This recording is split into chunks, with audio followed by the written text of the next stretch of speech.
Installing a PCIe riser card.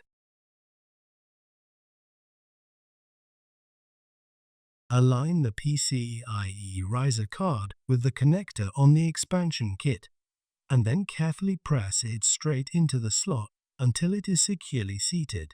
Fasten the 3 screws to secure the PCIe riser card.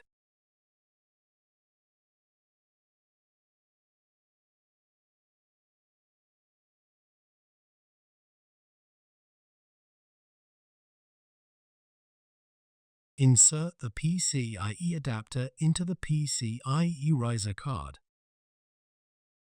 Fasten the screw to secure the PCIe adapter to the PCIe riser card.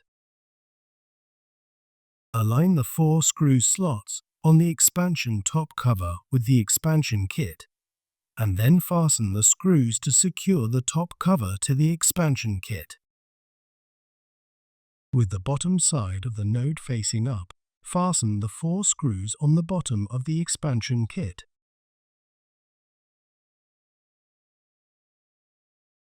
Install the expansion kit to the node.